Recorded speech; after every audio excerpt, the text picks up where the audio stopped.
Mark 12. I wanted to look at verse 41, but we can't look at verse 41 by itself because you'll have no context whatsoever.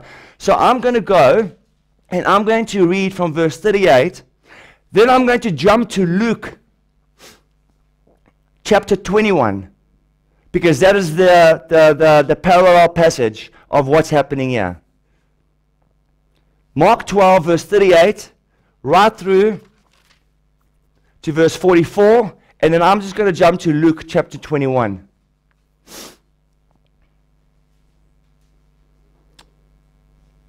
And in his teaching he said, now listen to this, beware of the scribes who like to walk around in long robes and like greetings in the marketplaces. Now, why on earth would Jesus say, beware of your pastor? Beware. Watch out. Your pastor is leading you down the wrong road. Your priest is leading you down the wrong road. Beware. You see beware on gates. Capella. Beware of the dog. Yeah, Jesus says, big sign, beware of the scribes and the Pharisees, your leaders, who like to walk around in long robes and like greetings in the marketplaces and have the best seats in the synagogues and the places of honor at feasts, who devour widows' houses. This is the truth. They devour the widows' houses.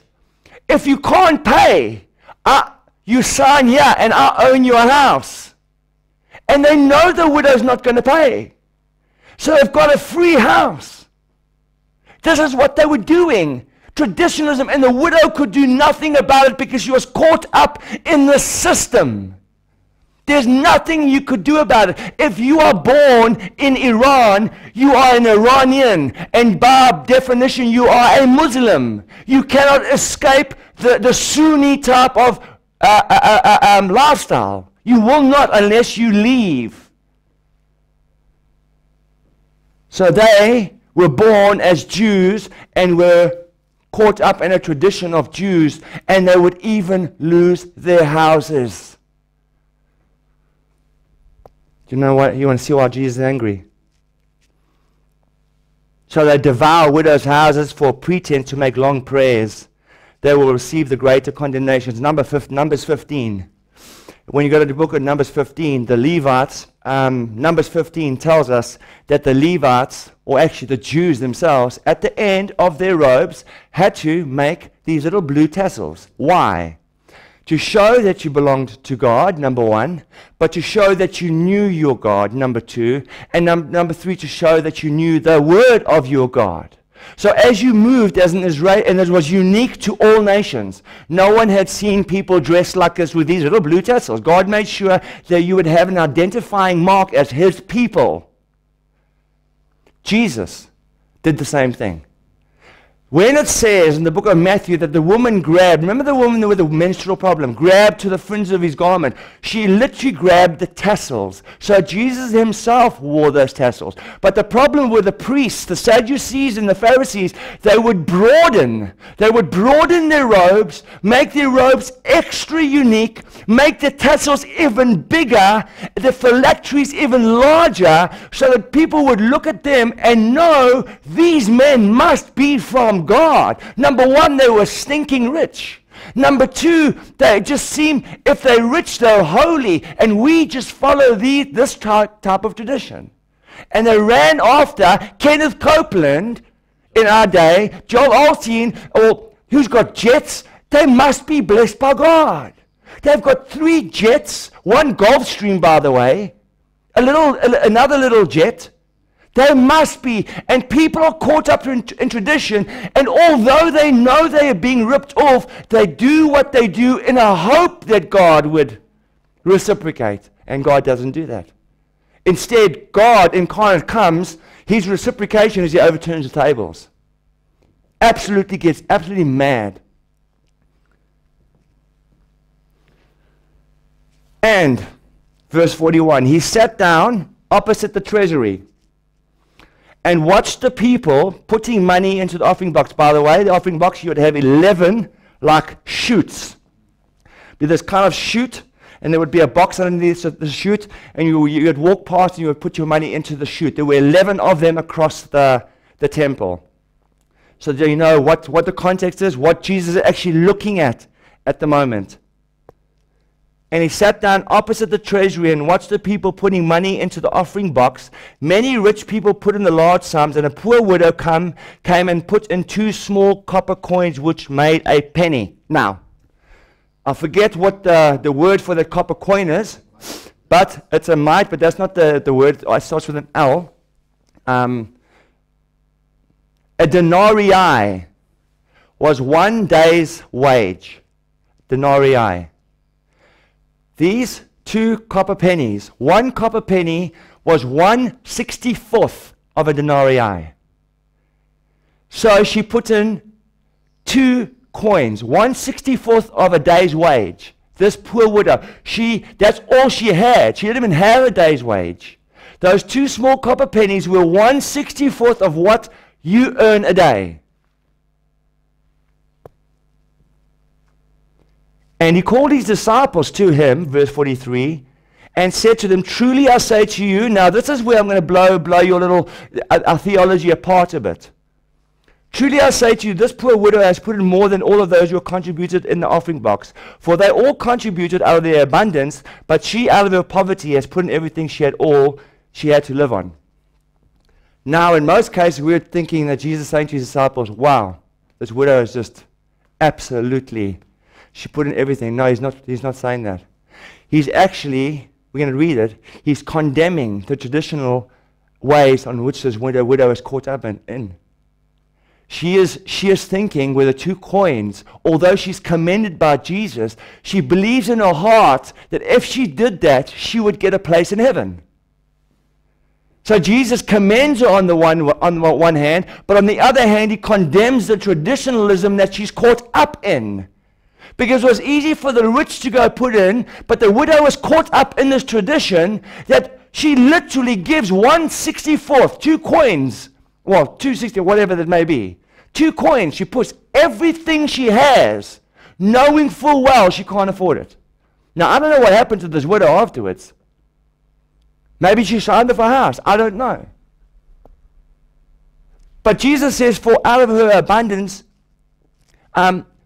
they all contributed out of their abundance, but she out of her poverty has put in everything she had, all she had to live on. That was everything she had to live on. That's not a hyperbole. That was it. She put in. Jesus commends her and says, well, she gave everything. It's easy for the rich because they've got an abundance. So it's just easier to put in your 10th, or whatever the case may be. Let's read a bit further. Go to chapter 13. Now, just so that you know, right over here, this is the last time in the book of Mark that you find Jesus speaking to the community. He now has had his final say. He has had enough. He has shown people the way. He has shown people the truth. They have not listened. And now from chapter 13 onwards, he does not have one more thing to say to the public. He literally withdraws himself and only speaks to his own disciples. He no longer has one word to say to the public because he is absolutely, he finds himself just nauseated by what's happening in the temple and in the church. And he has come in Matthew. We have seen him overturn the table, at least in Mark. In Matthew, we have the same thing. He overturns the tables. He goes in and he shows them. He tells them. He's forever coming up against the scribes and Pharisees, telling them that you guys are just leading people down and you're making people twice the sons of hell than you really are. Chapter 13, chapter 12, when he speaks about the widow, he's speaking to the people. He withdraws himself. He no longer will have one more word to say to the world. This is the Jesus that loves the world, that you guys think loves the world. He withdraws himself, keeps quiet, and he will no longer utter one syllable to anyone out there. He has had enough. Not one more word, even until he gets arrested. Not one word. He only speaks to those who are his own. Hence, from here out onwards. Chapter 13. Here is the continuation of what happened to this widow. This is what Jesus said. Because of what you are doing in the churches, the tradition that you caught up in, and everything is going to be brought down and is going to become crumbling down. And he doesn't say that to the people, he said that to these disciples. And as he came out of the temple, one of his disciples said to him, "Look, teacher, what wonderful stones and what wonderful buildings." And Jesus said to him, "Do you see these great buildings? There will not be left here one stone upon another that will not be thrown down." That literally came true in AD 70 when Nero destroyed Jerusalem, flattened it, razed it to the ground. What Jesus said would come true. Your tradition, your robbing the poor, everything that you think you come to church for will be brought down and taken out underneath your feet. And notice, he is only talking to his disciples. Don't go there. Let me do it for you. Luke 21.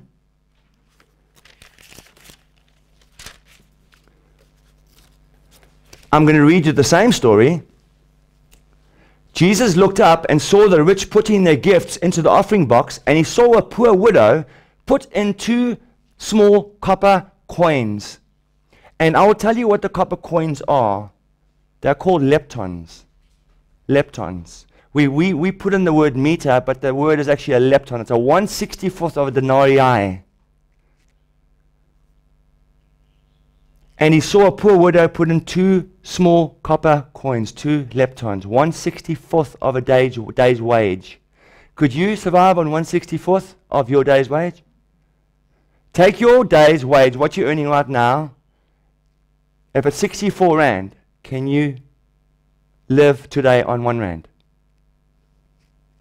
And he said, "Truly I tell you, this poor widow has put in more than all of them, for they all contributed out of their abundance, but she out of her poverty put in all she had to live on." And while some were still were speaking in the temple how it was adorned with noble stones and offerings, he said, "As for these things you will see the days will come when there will not be left here one stone upon another that will not be thrown down." And I asked him, "Teacher, when will these things be? And what will be the sign when these things take place and are about to take place?" Now, let's go back to Mark. Mark 13, verse 3. And as he sat on the Mount of Olives opposite the temple, Peter and James and John and Andrew asked him privately, "Tell us when these things will be, and what will be the sign when all these things are about to be accomplished." And Jesus began to say to them, "See that no one leads you astray." See that no one leads you astray. Exactly what was happening then is exactly what's happening today.